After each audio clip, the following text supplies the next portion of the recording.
Science. Après le drame de la Germanwings, les scientifiques continuent leurs recherches sur le cerveau des pilotes. Avec une question, comment mieux adapter le poste de pilotage au fonctionnement du cerveau humain, et un objectif, comment améliorer la sécurité aérienne.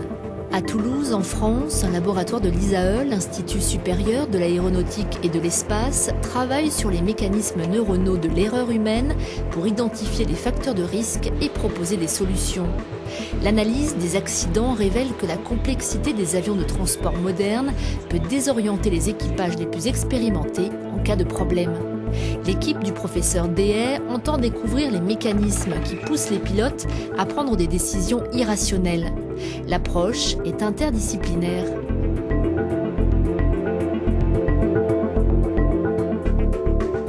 On essaie de mieux cerner ces problématiques-là, facteurs humains, en utilisant des outils issus des neurosciences, tels que l'électroencéphalographie, la mesure physiologique du rythme cardiaque, la transpiration, la mesure du diamètre pupillaire, le l'eye tracking, c'est-à-dire essayer de regarder où se situe le regard à chaque instant du pilote. Donc tout ça est mis en œuvre pour mieux comprendre le fonctionnement de l'humain en situation dégradée, sous stress, sous fatigue, et pouvoir éventuellement prévenir des accidents qui auraient pu être évitables. Du laboratoire au cockpit, un dispositif est placé sur la tête d'un pilote. Objectif, comprendre ce qui se passe en cas de stress. La neuroergonomie permet ainsi de penser un cockpit capable de mieux aider l'équipage dans une situation délicate. Là, on a ce dispositif qui est très léger, qui pèse moins de 80 grammes, et il dispose d'une caméra frontale. Et ça nous permet de savoir ce que regarde le pilote, donc son champ de vue. Et on a une autre caméra plus petite qui va filmer sa pupille et qui va, grâce à une calibration, nous permettre de savoir en temps réel où regarde le pilote. Dans de nombreux accidents, l'équipage semble avoir ignoré une alarme sonore. Les études montrent qu'en cas de panique, les pilotes se focalisent alors sur un élément en oubliant tout le reste et voient leur capacité à prendre les bonnes décisions réduite. Rigidité mentale et focalisation excessive sur un élément se retrouvent dans le comportement de pilotes habituellement compétents. Une des voies envisagées, leur retirer de l'information.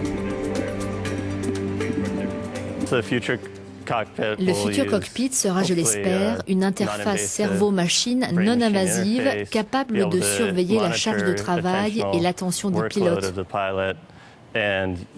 Capable de mettre en œuvre des contre-mesures grâce à la technologie, avec peut-être une visualisation des informations sans bouger la tête, une réduction de la quantité d'informations, de sorte qu'en cas de charge de travail, les pilotes n'auront à gérer que la situation à laquelle ils font face. It's only the situation that they need to deal with is what they need to attend to. La mise au point d'un système de pilotage spécifique adapté à la manière de piloter de chaque individu pourrait aussi avoir une utilité. Mais une machine pourrait-elle remplacer l'humain? La réponse est non. Déjà, il y a une barrière psychologique. Les passagers vont-ils monter dans un avion sans pilote? Donc ça, pour l'instant, la réponse, je pense qu'elle est probablement non. Un pilote, on a vu malheureusement les Germanwings, ça peut poser également des problèmes. Donc pour l'instant, je pense qu'on va garder au minimum 2 pilotes pendant un bon bout de temps. Des technologies numériques pour contrecarrer des comportements irrationnels, les industriels de l'aviation suivent de très près ces recherches.